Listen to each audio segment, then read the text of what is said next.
Saudara, para calon presiden akan adu gagasan soal pertahanan, keamanan, hubungan internasional, dan geopolitik dalam debat ketiga. Sebelum debat, para kandidat saling lempar kritik.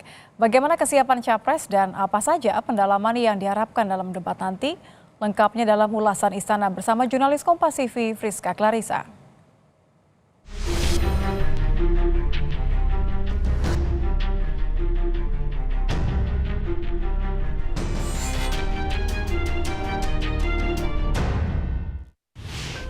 Debat ketiga Pilpres segera digelar. Para calon presiden Anies Baswedan, Prabowo Subianto, Ganjar Pranowo akan adu gagasan soal pertahanan, keamanan, hubungan internasional, hingga geopolitik. Lalu bagaimana kesiapan dan persiapan para kandidat menjelang debat yang akan berlangsung panas? Lengkapnya dalam ulasan Istana bersama saya, Friska Clarissa.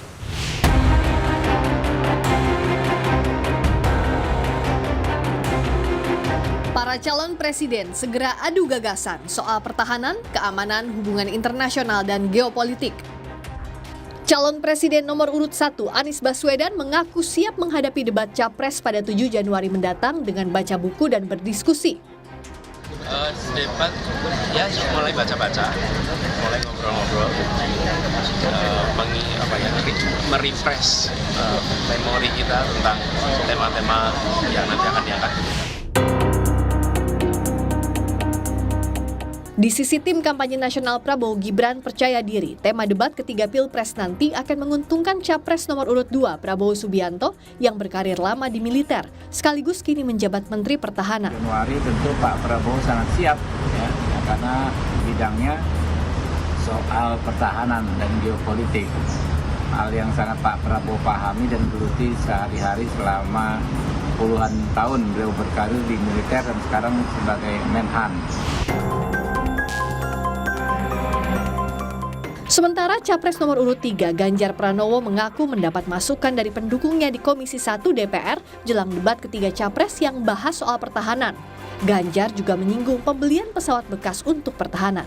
Sangat optimis kan, kalau soal menguasai debat keputusannya sesuai nggak gitu aja. Ya. Dan kita tidak bisa lagi berbicara pertahanan kita tapi belinya pesawat bekas, nggak ada. Jelang debat, capres-cawapres saling melontarkan kritik, salah satunya soal alat utama sistem senjata atau alutsista. Di sela kegiatan kampanye di Demak, Jawa Tengah, capres nomor urut 3 Ganjar Pranowo menilai kebutuhan alutsista di Indonesia harus disiapkan serius, dibarengi dengan kesiapan prajurit TNI dari 3 matra darat, laut, dan udara. Ganjar juga menilai Indonesia punya kemampuan memproduksi alutsista sendiri.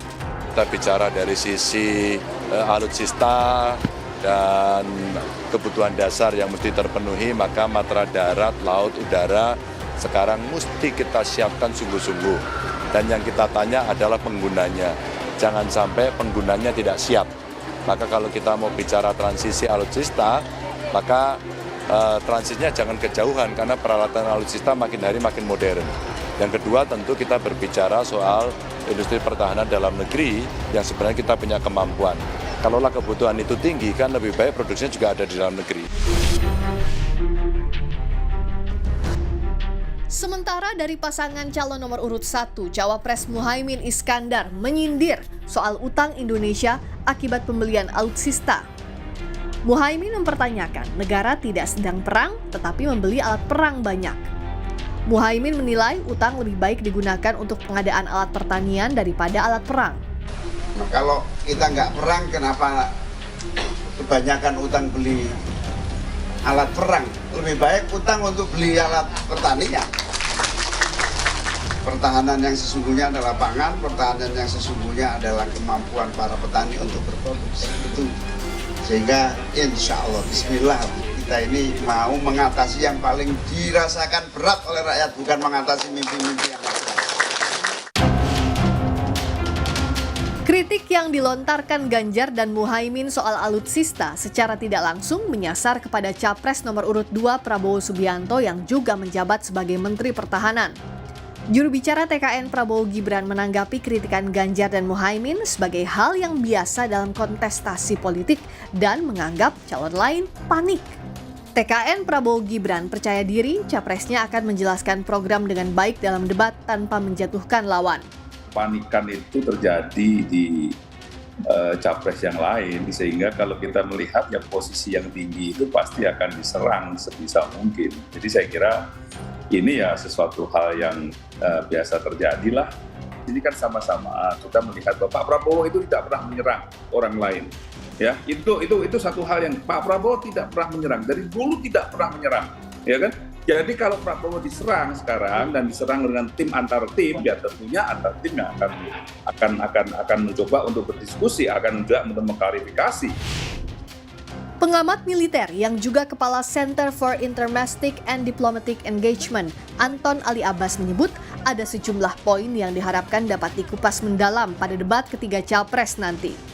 Antara lain kesejahteraan prajurit, alutsista, visi poros maritim di mata masing-masing calon presiden, serta tantangan pertahanan, keamanan, hubungan internasional dan geopolitik dalam 5 tahun mendatang. Yang diharapkan dan diprediksi akan jadi tema spesifik yang ramai dan paling urgent di debat ketiga nanti. Ya, bagaimana ngomong tentang kesejahteraan, ngomong tentang pembangunan kekuatan, ngomong tentang penanganan korupsi. Yang terakhir tentu poros maritim dunia. Oke. Kita ngomong kebijakan tuh ngomong tentang keberlanjutan. Oke. Yang ngomong tentang istilah poros maritim dunia ini hanya timnya Mas Andi. Gitu ya. Menggunakan frasa secara lengkap. Mas Bobi timnya menggunakan poros maritim. Kalau timnya Pak Jamal cuma ngomong tentang maritim, menggunakan kata maritim, nggak ada kata poros maritim. Nah ini sebenarnya kita mau ke depan itu kayak apa? Evaluasi dari praktik yang dilakukan oleh Jokowi dalam 10 tahun ini seperti apa? Sehingga kalau kita ngomong tentang keberlanjutan, apa yang mau dilanjutkan? Itu sih, publik dan harapan saya tentu saja nanti 1, 2, 3 bisa mengelaborasi itu. Kita ingin membangun 5 tahun ke depan itu mau seperti apa? Gitu. Tantangan apa, pembangunannya kayak apa? Gitu. Hadirnya debat calon presiden selalu ditunggu. Tapi yang jelas, debat harus berlangsung dengan kaya gagasan, tak sekadar pertarungan untuk menjatuhkan lawan. Rizka Clarissa, Sultoni, Kompas TV, Jakarta.